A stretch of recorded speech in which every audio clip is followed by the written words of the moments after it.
पूरी दुनिया में मैंने बहुत कुछ ट्राई किया, बहुत कुछ देखा, लेकिन कोई भी हमें पाप से आजादी नहीं देता है सिवाय यीशु मसीह के। सो आज मेरी प्रार्थना है कि ये नए साल में जितना भी आपको स्ट्रगल हुआ है पुराने दिनों में, न सिर्फ आपको मुक्ति मिले, बल्कि आपको डिलीवरेंस मिले। ऐसे स्टबल सिचुएशंस जो हुए हैं आपके जीवन में, उस सब से आपको डिलीवरेंस भी मिले।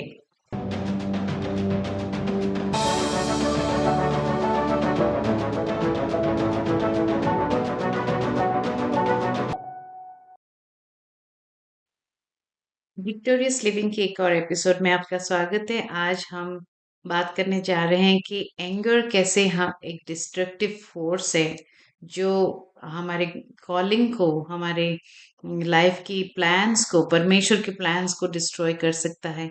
तो आज हम बात करने से पहले सबसे पहले प्रार्थना करेंगे और आप सभी के घरों के लिए प्रार्थना करेंगे कि ये नया साल आपके लिए बहुत बहुत बहुत सारे ब्लेसिंग्स को लेके आएगा और परमेश्वर आपको वो सब कुछ रिस्टोर करेंगे जो पिछले 20 साल में आपने वेस्ट किया है, पिछले 7 साल आपका स्ट्रगल में गया है। ये एक नया शुरुआत है और आज परमेश्वर सब कुछ रीसेट करने जा रहे हैं। तो आज हम कुछ चीजें देखने जा रहे हैं कि अनफॉरगिवनेस, एंगर, ये सब कुछ कैसे हमारे प्लान को हिंडर कर सकता है। सबसे पहले हम प्रार्थना करेंगे। परमेश्वर पिता, हम धन्यवाद देते हैं ये सारे घरें जो हमसे जुड़े हुए हैं, all the houses that are connected to us through the airwaves. We pray for them right now that your grace will be sufficient for this year, Lord. I pray that we will walk to this new year with fearless grace.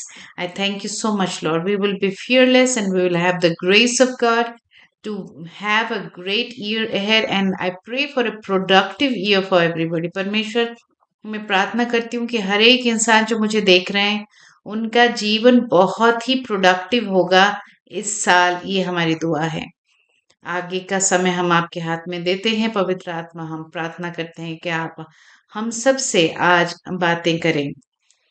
यीशु के नाम से हम प्रार्थना करते हैं, आमीन। सो आज हम जो work of the flash, specially जो गलातियों के 5 में लिखा है, वर्क ऑफ द फ्लैश कैसे डिस्ट्रक्टिव है उसके बारे में हम बात करेंगे।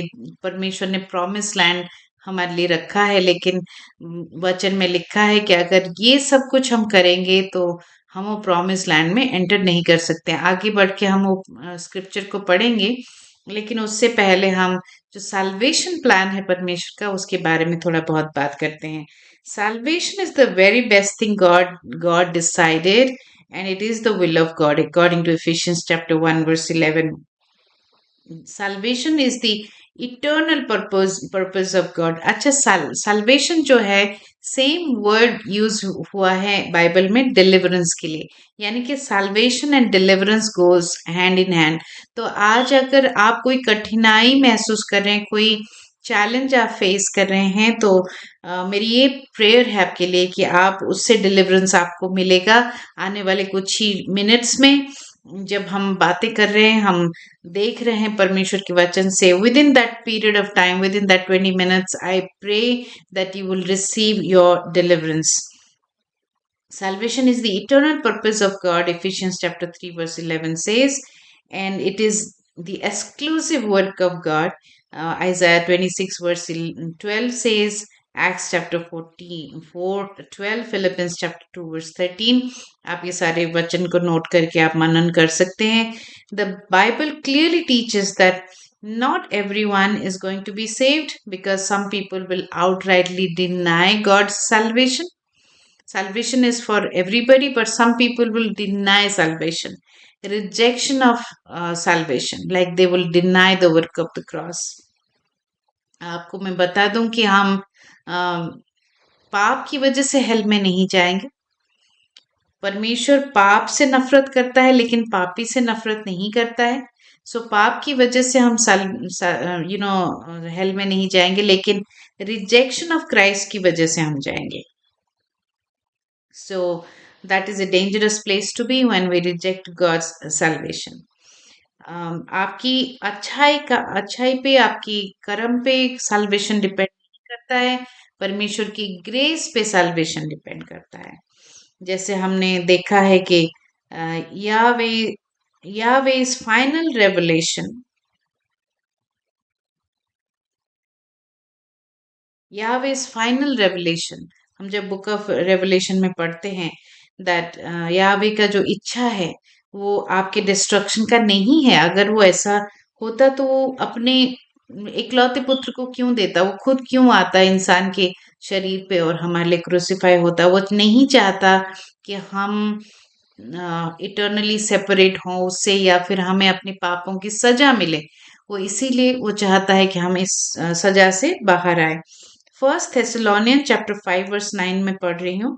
For God did not appoint us to suffer wrath, but to receive salvation through our Lord Jesus Christ. New Living Translation कहता है for God chose to save us through our Lord Jesus Christ, not to pour out his anger on us. So it's God's decision. He chose us. यानी कि परमेश्वर ने चुना कि वो हमें बचाएगा। परमेश्वर ने चुना कि वो हमें बचाएगा। वो चाहता तो ये चूज कर सकता था कि हमें वो ना बचाए, लेकिन परमेश्वर ने चाहा कि उसके एंगर का हमें सामना ना करना पड़े, क्योंकि परमेश्वर जो है वो पाप से एंग्री है, पापियों से नहीं। चलिए आगे पढ़ते हैं।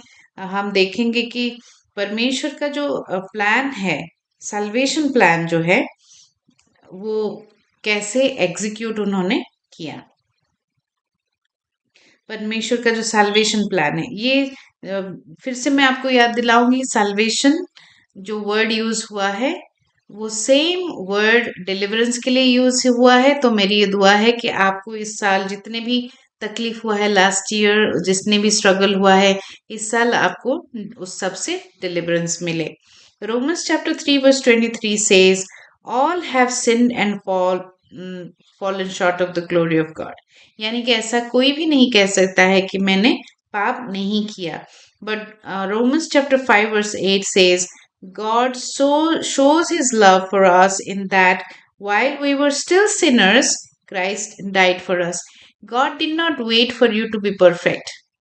He gave Jesus on the cross when you were not perfect. I was not perfect. That means if you are not feeling perfect, this is the right time to come to God.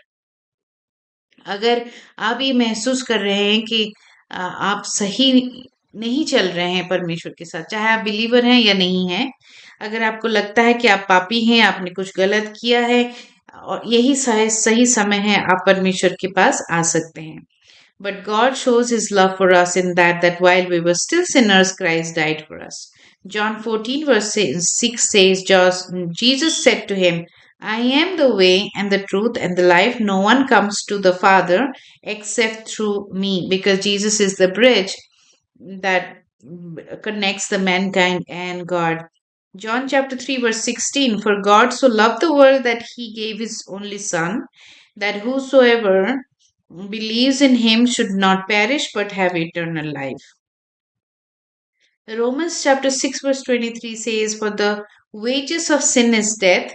पाप की जो सजा है वो मृत्यु है, और ये सिर्फ फिजिकल मृत्यु नहीं है, ये इटर्नल डेथ भी है, ये इटर्नल सेपरेशन भी है।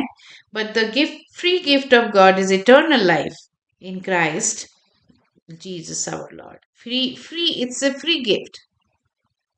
It's a free gift. Eternal life is a free gift. All you have to come to God and say sorry for all that you have done, and then accept the gift, because we don't do anything to receive the gift. The moment we repent, this gift is available for us. जैसे ही हम पश्चाताप करते हैं वैसे ही ये gift हमारे लिए available है। Acts chapter 2 verse 38 says, and Peter said to them, repent and be baptized, every one of you, in the name of Jesus for the forgiveness of your sins, and you will receive the gift of the Holy Spirit. जैसे ही आप अपने पापों की प्रायश्चित करते हैं और परमेश्वर की ग्रेस को ग्रहण करते हैं, आपको बैप्टिज्म ऑफ होली स्पिरिट मिलता है, जिससे आप एविडेंस के तौर पे दूसरे भाषा में बात करते हैं। लेकिन सबसे बड़ा जो चेंज मेरे अंदर आया जब मुझे पवित्र आत्मा मिले, मुझे क्लैरिटी मिला परमेश्वर के लिए। मुझे nobody had to teach me that Jesus is the way. बहुत कुछ क्लैरिटी मिला जो पवित्र आत्मा के आने से वचन के बारे में, जीवन के बारे में, मेरे पर्पस के बारे में बहुत कुछ क्लैरिटी मिला। Acts chapter 22 verse 16. And now why do you wait? Raise and be baptized and wash away your sins, calling on his name. Acts 4 verse 12. And there is salvation in no one else, for there is no other name under heaven given among men by which we must be saved. यानी कि कोई और रास्ता हमारे पास नहीं है, क्योंकि जब तक हमारे पापों का प्रायश्चित नहीं होता है तब तक हम परमेश्वर के पास आ नहीं सकते। और सिर्फ परमेश्वर यीशु ने अपनी लहू बहा के हमारे प्रायश्चित को खरीदा है हमारे एनिमी ऑफ सोल से।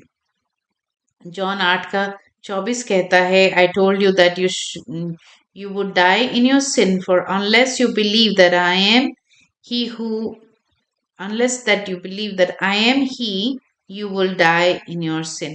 So यहाँ पे परमेश्वर यीशु जॉन चैप्टर 8 में बोल रहे हैं कि you have to understand who I am. You have to understand that there is only one way to receive your freedom from your sin.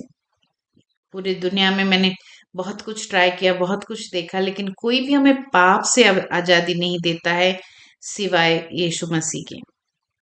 सो आज मेरी प्रार्थना है कि ये नए साल में जितना भी आपको स्ट्रगल हुआ है पुराने दिनों में, न सिर्फ आपको मुक्ति मिले बल्कि आपको डिलीवरेंस मिले। ऐसे स्टबल सिचुएशंस जो हुए हैं आपके जीवन में, उस सब से आपको डिलीवरेंस भी मिले। चलिए कुछ स्क्रिप्चर्स और पढ़ते हैं, फिर उसके बाद हम एंगर का डिस्ट्रक्टिव फोर्स के बारे में आज जानेंगे, क्योंकि अनफॉरगिवनेस हमें एंग्री करता है। अनफॉरगिवनेस हमें एंग्री करता है और एंगर हमारा साल्वेशन छीन सकता है। गार्डन ऑफ ईडन से ही हम देख रहे हैं, जब केन ने एबल को मारा तो उस शुरुआत डिससैटिस्फैक्शन से हुआ, जेलसी से हुआ, लेकिन वो एंड हुआ एंगर और मर्डर में। So anger can actually destroy us and others. So we will see that Luke chapter 13 verse 3 says, unless you repent you will perish. So पश्चाताप जब हम तक नहीं करते हैं तो तब तक हमें मुक्ति नहीं मिलेगी हमारे स्ट्रगल से। पश्चाताप का मतलब क्या है? जहाँ पे हम सिर्फ सॉरी नहीं बोल रहे हैं, बट हम अपने आप को बदलने की उम्मीद रखते हैं या फिर कोशिश करते हैं। गलातियों का 3 का 27 कहता है, for as many of you are baptized into Christ have put on Christ. Like the moment we baptized, we put on Christ. परमेश्वर यीशु हमारे ऊपर you can say कि we give birth to Christ in us. Romans chapter 10 verse 9.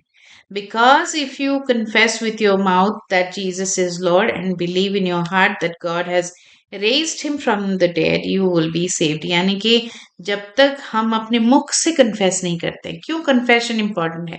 क्योंकि हम एक voice activated system में रहते हैं, और जब तक हम अपने मुख से नहीं बोलेंगे